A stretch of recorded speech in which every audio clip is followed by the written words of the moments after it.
What happened to the Beaumaris Zoo after Mrs. Roberts died and the zoo was moved up to the Domain? And why did it close down? G'day and welcome to Forgotten Tasmania. I'm John Stevenson. I tell stories about Tasmania from the historic photos in the Beattie Studio collection. Mary Roberts died in 1921, leaving the zoo to her daughter Ida. It seems the idea of running a zoo was too much for Ida, so she offered it to the Hobart City Council.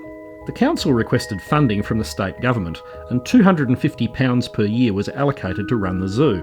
They already had a site on the Domain that had been a quarry, and it was now a park near Government House.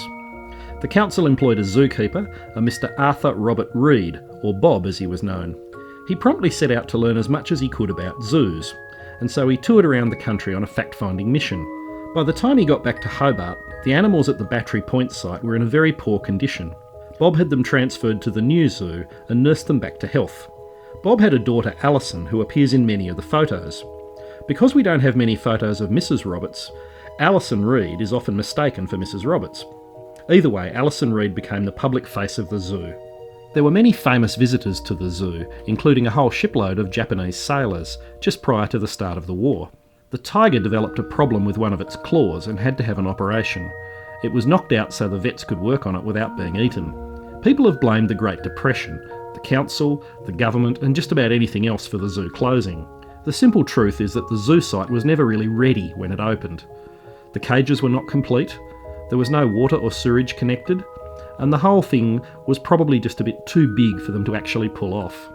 Upon arrival, the Tasmanian devils promptly escaped, and they were eventually recaptured after Reed developed a devil trap that caught them alive and unharmed. The elephant was a bit of a problem. The Parks Committee rushed to obtain so-called real zoo animals because apparently the public wasn't too keen on paying to see Tasmanian native animals that they could see in the national park for free. When Bob discovered that the elephant was a male, he flipped his lid. Male elephants were regarded as dangerous and impossible to train.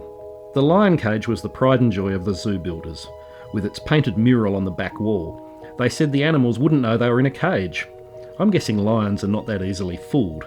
The moat at the front of the lion cage sounded like a good idea until the male lion fell in and had to be rescued by the fire department.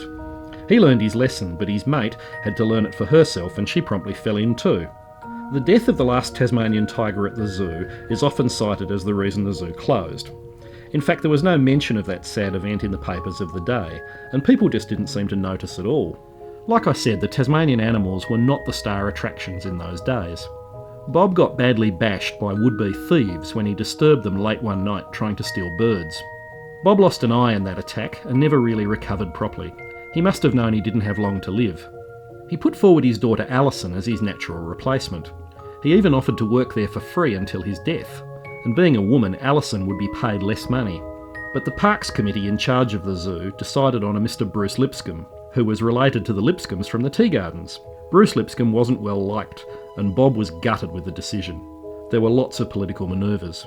The zoo had come through the financial difficulties of getting up and running, and was actually making a profit. But the decision was made, and there was no going back, just as there was no real support for the zoo. They auctioned off some of the animals, including the birds. Tasmanians flocked to buy them as pets.